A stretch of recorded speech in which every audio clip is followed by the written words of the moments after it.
6 o'clock, and we'd like to call this public hearing to order. We have 3 issues to talk about here in the public hearing. The first is a request for a conditional use for vacation rental located at 304 East Center Street for Jacqueline Flaherty. Does anybody here have anything to say about that?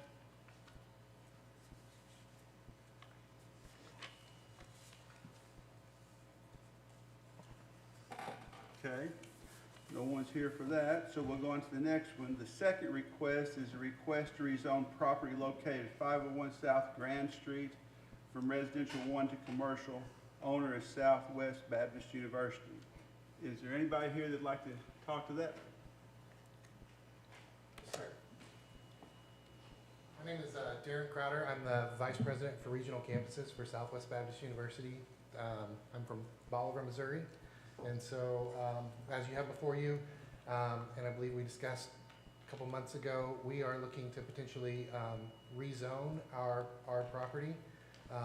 We have seen a declining of enrollment over the past few years, and we have a desire to stay in the Salem area, to provide education in the Salem area.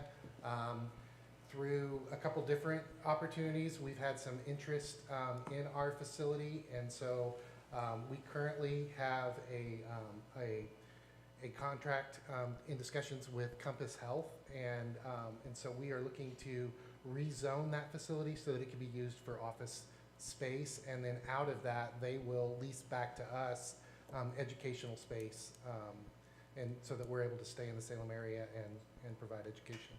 So, are there any questions or anything I can? Yes, sir. What do the neighbors think of rezoning to?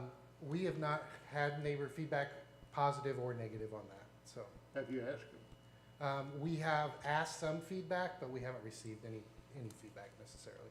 So, the property itself is in line with the behavioral health clinic, which is also still R1, and then the former workshop area, which is also R1. So, making that strip there. Commercial, I think, falls within line of what the use is of the property. And then in future, Joe and I have looked at it in the future zoning maps that you all are looking at. That piece of property is also, you know, the city's looking at potentially moving it in the future to commercial as well. Yes, sir. What amount of space is going to be available for educational purposes? What amount of space? Yeah, what amount of space? We're still working on what that original, we're still trying to discuss that and try to figure out what their space needs are and what our space needs are. We know for sure that we will retain the basement area. If you've been in that facility, we have our nursing lab and nursing education in the basement. We've had conversations. We're going to still need some office for our office people, and then we'll also retain at least one large area for a classroom, and then have access to 2 or 3 other areas for classrooms as needed as well. And so I think what we've discussed is really maybe changing where we use it, but as far as the square footage footprint goes, is using what we're currently using. We currently are not using that entire facility. So. Due to lower enrollment. Correct, yes, sir. Okay, thank you. So your zoning here, you have am I under the impression you have a contract to sell the facility to Compass Health? Yes, sir. Yes, we okay. have a contract. Yes, sir. And that contract, I would assume, would be contingent on them receiving commercial designation? That is one of the things that they would like to see in the contract, so, or in the property. So it's a school building that's zoned commercial? I'm sorry? Is the school building presently zoned commercial? No, the institutional building, so all that property is currently R1. So the university building itself, the facility itself, is currently zoned at your R1 status. And so that's where we would just like to see it zoned to the use that it's being used as, so.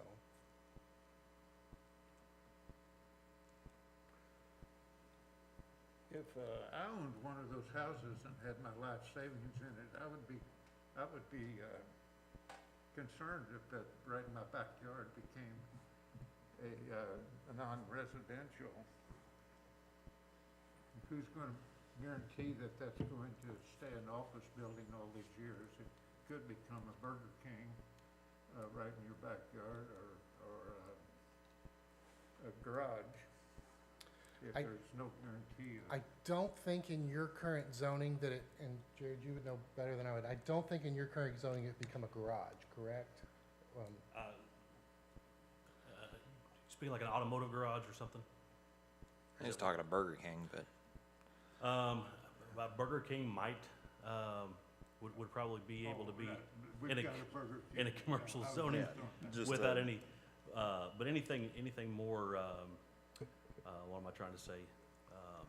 Anything more than downtown commercial or restaurants or things like that would have to come through planning and zoning for conditional use, the way our codes are right now. After our workshop the other night, I think she kind of laid out some of the issues with that. But with a commercial designation, it couldn't be any more invasive than downtown shops and restaurants, things like that.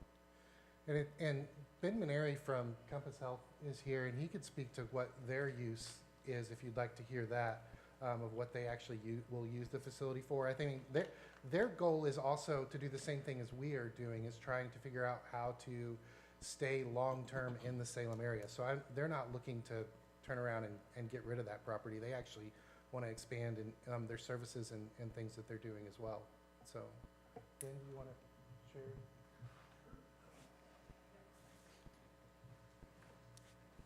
So I can't come in and just make promises or predict the future, but I can tell you 14 or so years ago, when I first stepped foot in the existing Salem office that we have now, we had one youth provider, one individual, and a floating supervisor who saw and provided supervision to individuals in multiple locations. Since that time, we're now up to, for our youth services, 2 supervisors and employ 2 full teams, some of which are in the room this evening. We're committed to Salem. We've grown to meet the needs of Salem. We have capacity to serve, and like where we're at, and we're running out of space, this gives us an opportunity to keep meeting the needs of the community, doing the things we're already doing here, and hopefully to continue to just do what we can to meet mental health needs in the community. So nothing that we're not already doing, just some different location. Yeah, so we really see it as an opportunity for 2 organizations to kind of come together and continue to help Salem thrive. I think that's admirable, and I agree with that, would be nice, but if I owned one of those homes and had something other than another residence or something, I would think that I would want to know more information. So, anyway, I would have to say that if the residents haven't been contacted personally and get some ideas, and that's what I would want. But I'm not the majority. I know that public notice was placed. Do you know if any feedback was given by? Well, all total between the two, this hearing here and the one that we had previous, that's run in the paper for 4+ weeks. So I know there's been a lot of notice out there. Yeah. So they've had ample opportunity. Well, 2 weeks, it ran 2 weeks in the paper, the last hearing that we had about the same request, and then it's run 2 weeks prior to this one as well.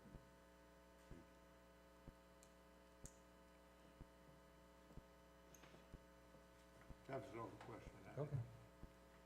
Thank you. Thank you. Now, I guess we would have for the request for conditional use for Compass Health to provide counseling services in the residential, just what the residential zone located at 501 South Grand, owner Southwest Baptist University. So, you're wanting to change that for conditional use for? Yeah, I think that, so this was based on our previous meeting and previous conversations. I mean, I think ultimately, based on your zoning maps and the plans that the city has, I think our request is to make it a commercial property. And then, but if that is not the desire of this committee, then our next request would be that you grant Compass, conditional use of the property, so so that they could do that. So that's why you have both of those, Okay, so. thank you Thank very you. much. Does anybody else have anything to say about that? Okay. Well, I guess we would close the hearing and move to the public meeting. So I guess we need to have a roll call. Richard's here, Sherman's here. I'm here. Here. Who's absent? Here. Who's absent? Anybody? Liz. Liz, yeah. Let's resign. Okay. It's like, if you're not here, raise your hand. Okay. Liz. So I guess it's time for us to discuss, the first thing to discuss would be the acceptance or the rejection of the conditional use for the vacation rental located 304 East Center Street by owner Jackie Flaherty. What does anybody have to say about that?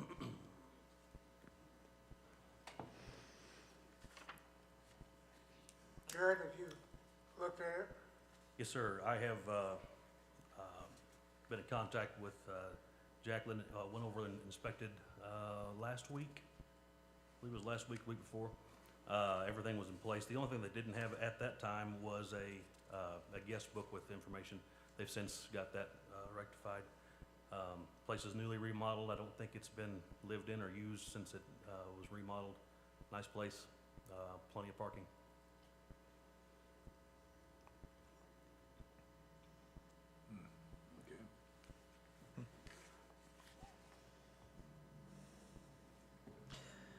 I would just say, and I probably will vote for it here, but I have a concern long-term as we see more and more housing taken out of single-family dwelling situations and made into seasonal rentals. We're already at a critically low amount of housing in Salem. And so at some point, I think either city council members or this planning and zoning needs to do some serious thought on how many rentals we will make available for, and also having been former owner of Holiday Inn Express and Crossroads Inn and Suites here, you know, suddenly it's not an even field that you're playing on, I can tell you. So, that's just my little speech. So, but I would hasten to say, I don't think at this point, my personal observation is at this point, we're probably not overpopulated on seasonal rentals, but I can envision the day that could become a problem. I have a quick question. Do we have each one of these has to have some kind of conditional use permit, right? Correct. Is there a way we can find that out? How many? There are? How many vacation rentals or how many conditional uses in this kind of category? Because I know as we move into more zoning talks, because we're talking about redoing and making like a contingent plan, or what was it, comprehensive plan for the city, you know, with zoning being a part of that. I think we can actually find that out, you know, and see if we wanted to set a limit later on. But that's a different conversation than what this one particularly is. But to answer your question, Mr. Odom. So, maybe to clarify, they are allowed without a conditional use permit in a commercial zone. It's when they're in a residential zone that they have to have a conditional use permit. As far as how many, Tammy would have that on file. They have to have a vacation rental license. And when they're in a residential zone, this is part of that licensing process. Okay. Yeah, it's just some for later. Other than that, I don't really have. I would move to approve. I don't know if we're approving or accept the recommendation, or how would we? Yeah, I would move to accept the request for conditional use for the vacation rental at 304 East Center. Before that's seconded, could I have more discussion? Being designated as a vacation rental house, does that change the property taxes and, Supposed to. okay, Oh, no. Is it According to Jamie Homar, it does. Then that's something I'm not aware of, haven't dealt with. Yeah, I don't know anything about taxes. I know that, they are able to collect the, tourism tax, if that's correct. Right. They will be, paying tourism tax on that. Enforcement of that item has been rather lax, I would hasten to say. On Just which, my observation. On what? Collection of tourism tax, Again, yeah, County. that's not something we have purview over. right? And and the county collector says that's not something I'm here to enforce. No. So it is a problem. I'm not saying we have mass non-collection, but there are ones that are not being collected.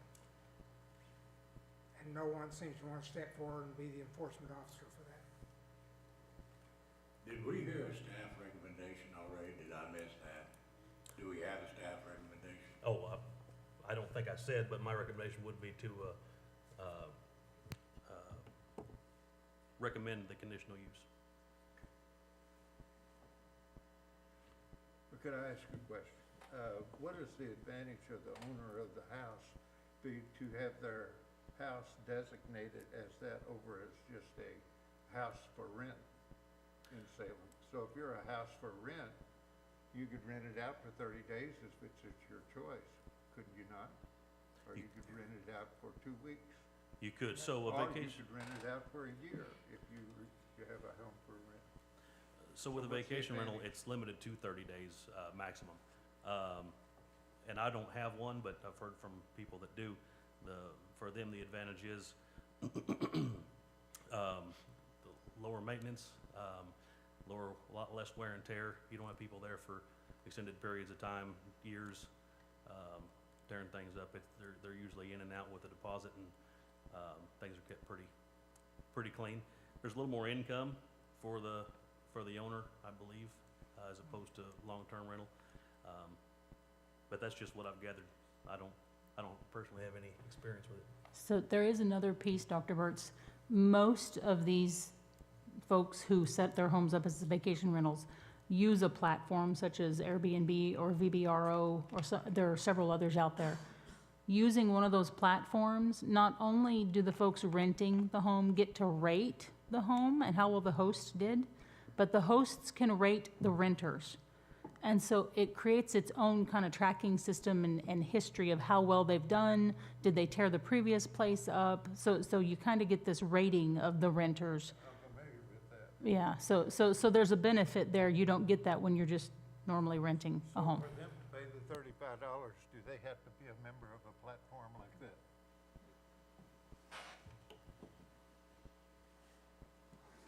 Is there a motion on the floor? We had a motion to accept the request. We're looking for a second. I second. Okay. All in favor of accepting the request? Aye. All right. Nay. Huh? Nay. Okay, 3-4, 1 against it, which we'll recommend to the council that they accept that.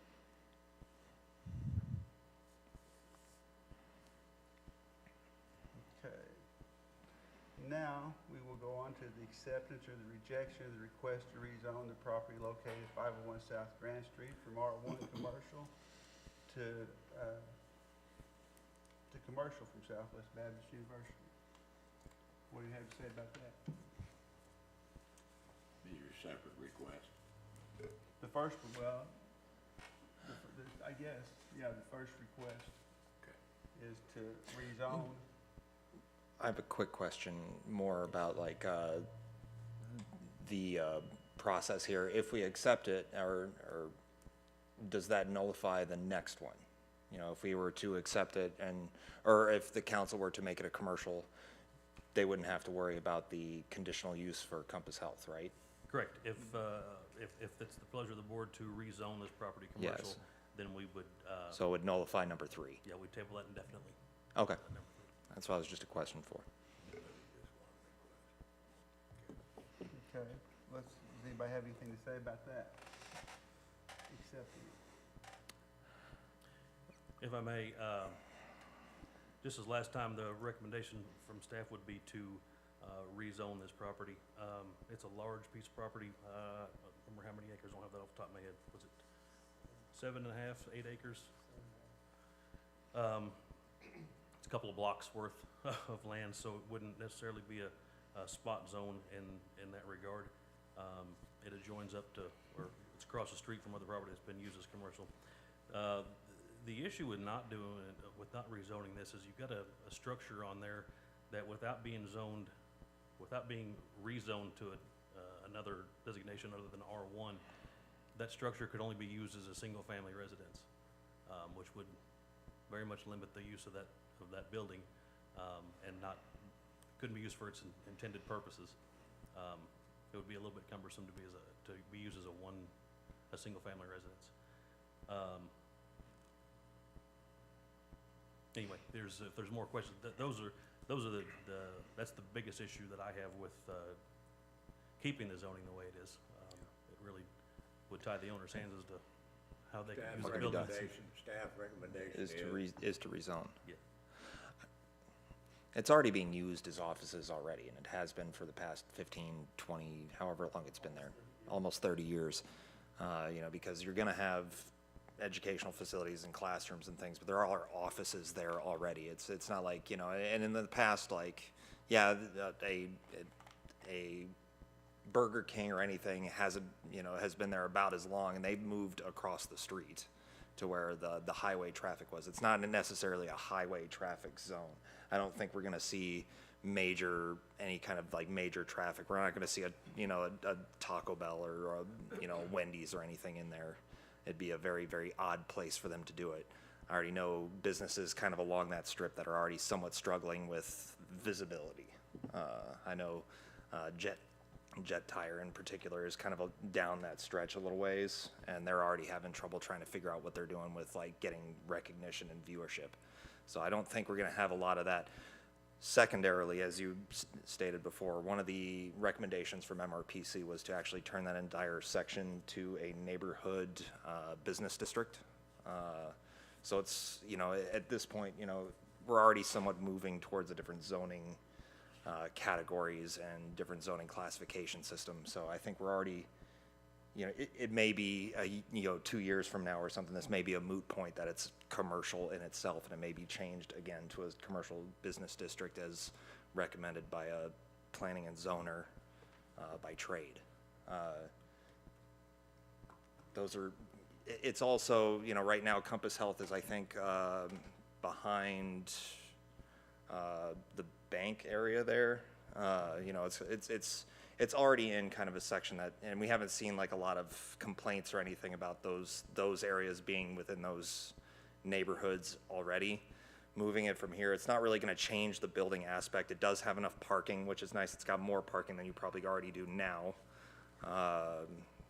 Which makes it, I think it's probably ADA compliant, being that it's a school zone, or, probably has the doors and everything that's more available. I think letting this go to commercial makes a lot more sense than it did. It previously was an industrial zone, at one point. That was the train yard. So I like that's, the idea, you got two community organizations here that are going together to probably improve each other. And I like that. I think the idea of that is good.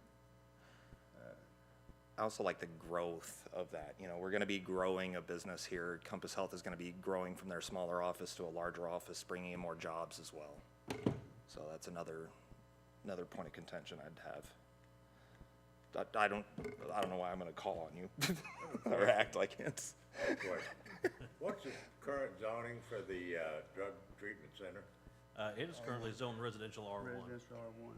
Yeah, it never, so those properties along that, where the railroad used to be, they were never rezoned anything commercial or anything, but those, the SBU built there, was allowed to build there, and the zoning should have been changed at that point.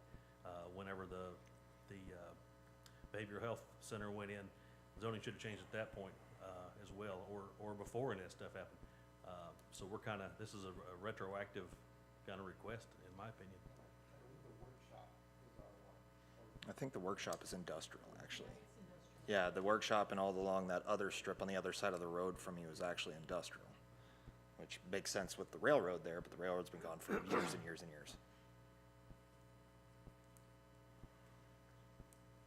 Any more questions for me?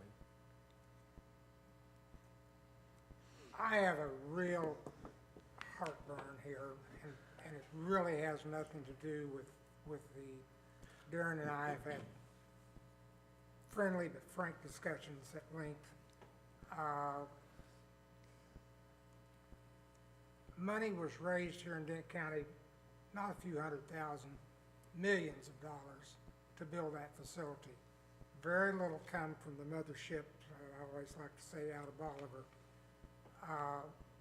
Essentially, we've been self-sustaining, and I see this, and really doesn't have, this is just a beef that I've got, and I've got a chance to have a little stand here, and so everybody knows where I stand. I see SBU quickly going out, and all we're gonna see is their tail, the glow of their taillights as they leave town, with several million or $1 million or whatever they're selling the facility for, and it's our money that we put into it. I know personally I've donated, I've spent a lot of hours, I've bush hogged their facility for 19 years in a row at no charge. I mean, and there's people that have certainly contributed lots more than I've contributed. The Gotts in particular were big contributors, but there's lots and lots of other people that have contributed, and suddenly it's gone. He's exactly right. It's gone, and it's, you know, I would appeal to SBU to at least return some of those dollars back to Dent County. That's just my appeal. But as far as the zoning's concerned, this really has nothing to do with the zoning. And I will vote tonight for the zoning. I voted against it the other night. But I just need to say my little piece. And I appreciate the way you've kept, I didn't realize you'd mowed, I drive by there. Me and Sherman is the only people that drive lawnmowers around town. People offer us rides. Actually, David, it's not very sorry. And, you know, I was driving by there, and I really appreciate the way you're keeping that lower portion of that property mowed. That looks nice. The neighbor tells me you're mowing it twice every 2 weeks there, and I appreciate that. That's a bright spot there because there's some stuff there that doesn't look as good. And I appreciate that. Can I just address Sherman's, can I share with you all what I've shared with Sherman? Is that? Please. Is that okay? Sure. So it is not SBU's intent to pack up and leave town. So we are appreciative of the Salem community. And one of my roles as Vice President of Regional Campuses is try to get the regional campuses to work. And so, like I shared previously, one of our issues is a declining enrollment. The only thing right now that is showing growth in enrollment is nursing, and outside, and right now, a lot of the nursing is coming from outside of this area as well. And so this move is actually to try to help sustain us in the Salem area and to stay as long as we can to try to keep things. You know, over 30 years ago, there was starting of fundraising and things done, and SBU has come alongside and put those dollars to use by providing education in the community, and it's our desire to continue to stay, and we see this as a plan to kind of help us do that. And is it true that the birth rate, I mean, there are gonna be less kids in the next few years? Yeah, so up at least until 38 right now, we see, when you look at traditional students, you see a drop off. That's where I actually see the value to the mothership, if you will, Sherman, for regional campuses, is that we attract non-traditional students with the regional campuses. And so I think there's opportunities for us to grow those, but we have to be able to get the finances right-sided and get the campus budget to be able to work in the positive way. By not having the facilities cost, that really helps us be able to focus solely on what programs will work and what we can do to kind of drive enrollment. So our desire is to stay in this community. I think they have a good idea here. I think we have campus is Yeah. important, and I think you are working together to make each other a little stronger. I appreciate that. All that said, I'm going to move to accept the request to rezone the property located at 501 South Grand from R1 to commercial. Do we have a second on that?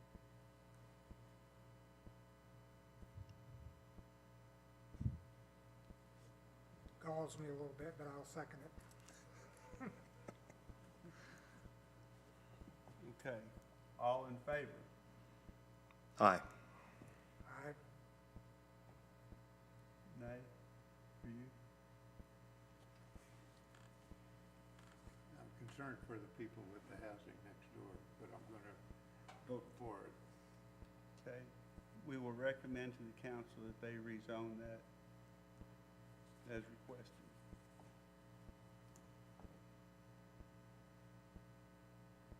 Would that nullify number 3, or should we still No, make we're a? not- I mean, I think the number 3 then will be withdrawn, is that correct? Yes, yeah, we'd like to withdraw. Okay.